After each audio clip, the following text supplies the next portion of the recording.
My name is Hattie Lee. Hattie Lee, to be precise. To be honest with you, I spend more times in the realms of my mind than I do in the world these days. Some folk thinks I've got some sort of Alzheimer's or dementia, but frankly, it's just some things I'd rather forget. I often vision myself much younger, almost in my prime, hair thick and lush, swept up by the winds of change, standing on the edge of endless possibilities. I imagine myself draped in boundless colors, flowing from me like a tapestry. I am connected to the earth and the cosmos, for I am the gate, the portal, bridge. I am the in-between that causes them to collide. As I think of this, I'm overjoyed because I know I'm looking at my future, but also my past. I'm connected to all things, one with nature. But when I think about the wants of this earthly vessel, this deep, bubbling brown melanin kissed by the southern sun, dipped in the sweet Louisiana heat, my flesh warmed over by desire for touch. And I please myself with best intentions. Yes, honey, I'm unashamed of my sexuality and the power that it wields. Though I still possess a great yearning, want, and passion for the touch of a man, I feel it is important that I strive to love and care for myself in the same ways I would allow him to do. I understand now that love is sweet and sour. It's hard and soft.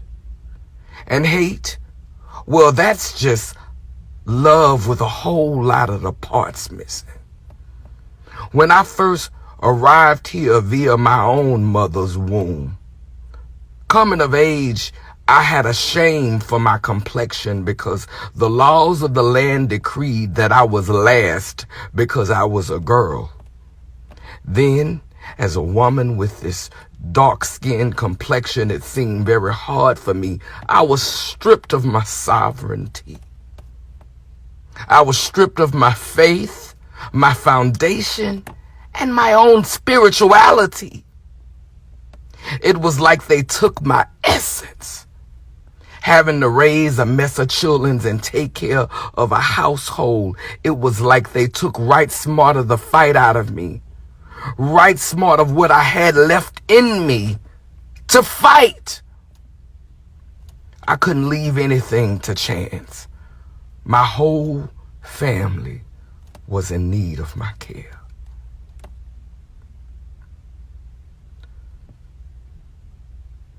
I often have visions of a time when the community, or the village as I like to call it, stuck together. Not so much responsibility fell on the one, but it split equally amongst the many according to their gifts. But we're just so divided now. And I'll be honest, I played my part in that as well. I reckon that folk warring against each other was always a part of the plan, though. But if you keep living on this side, you'll learn better before you leave here. Hopefully you will, at least. Still in the fondest, most peaceful corners of my mind, I see a gathering. We're all gathered around the fire. Beings calling down the rain as we dance until nearly breathless underneath the radiant sun. Meanwhile, in my reality, it's been quite different. It was very challenging to be a black woman, a woman with skin as rich as the darkest soil. You know, they say that's where the sweetest fruit grows. We're used up as workers inside of the church, in the industry, government, and every facet of business across the land. They give us little credit unless we sell off everything but our names. And most of the time, that name was given to us by the ones we belonged to in the first place. The ones that stripped us of our sovereignty to begin with. That's why I likes to escape through my visions. I was visioning a child coming to save us from us. And somehow I thought it wasn't going to look nothing like me, because I had bought into the idea that my worth wasn't much. So when my own grandchild was born to us a son, at least that's what we thought, coming here with the parts given to a male, and chose to walk in my footsteps and their mother's footsteps. I told him then plainly, you can be gay, just don't be a woman. Because I knew life was gonna be hard enough for him with that skin alone. But the child turned out to be so beautiful, like an angel. I couldn't deny it. Nor could I deny my grandchild. And I see it now. I also live in my grandchild. And that he is actually a she, like me. The funny thing is, he can be found in the word she. Now pay attention. It don't work much none the other way around. My grandchild, who I thought was so shameful, is actually a blessing and my redeemer. The shame I felt for my grandchild was the shame that I was feeling for myself. The hate I was projecting onto him, I was actually feeling towards myself. Being last, ignored, skipped over, passed up, silenced, because I wasn't a man. And lo and behold, here comes my grandchild, born into a privilege that they didn't even want. My grandchild wanted nothing more than to be like me, just like me. Why, I couldn't even fathom that at the time. But as I watched my grandchild grow, I began to have deja vus of a time when I was that free, brave, courageous, a happier time. So I go inside of myself and start healing, and now I see myself as mighty as a tree sitting in the middle of a village. Roots growing deep beneath the ground, connected to the source and tied to everything. I see myself flying in the air like a mighty dragon-sized bird, or moving beneath the deep ocean like a blue whale. I may be a woman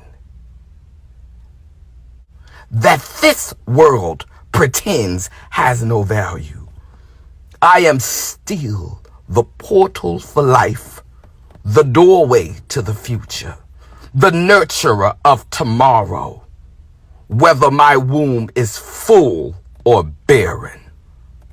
So now I understand why my grandchild loves me so, showing devotion through celebration and emulation of me and our foremothers. a sea of infinite femininity. My healing and liberation has been directly tied to that child's truth. And I thank the ancestors for sending this message to me, all wrapped up in a child I thought I was raising as a son, but strong enough to become a daughter, a black daughter at that, in a world that has hated women glazed over in chocolate, encased in charcoal, precious, bound diamonds in the making. And my grandchild ain't no stereotype or some knockoff carbon copy of a bleached up silver screen vixen. Not my egg. No ma'am, no sir. They're no caricature. They's whole. I see the ancients in their eyes. They's a 1 in a million, and I could see there's daddy in them. I could see their mother in them. I could see their grandpa, myself, and so much more. And they're ashamed of nothing. That's right. That's all right.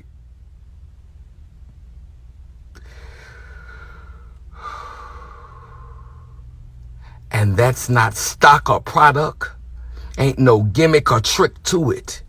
Can't be sold at Amazon on aisle 6 down at the local pick and save. No, that's sovereignty. That makes me so proud, and it lets me know I've been a part of something. I was a part of something eternal, something that's going to live forever because it's got all the parts, not in the physical, but in the spirit. It's the spirit that lives forever. It's not about a name. It's about deeds and actions. It's about the energy, a complete energy, a finished work, wholeness. Thank you, God, Goddess. Thank you, ancestors. Thank you. Thank you. Now, can you please give me a minute? I just need to go within myself. I want to give thanks to my ancestors. I will rejoin them again completely someday soon. That's all I got for today. But I promise you, if you wanted a plate of healing, some actual soul food, that ought to hold you. Now, if you'll excuse me,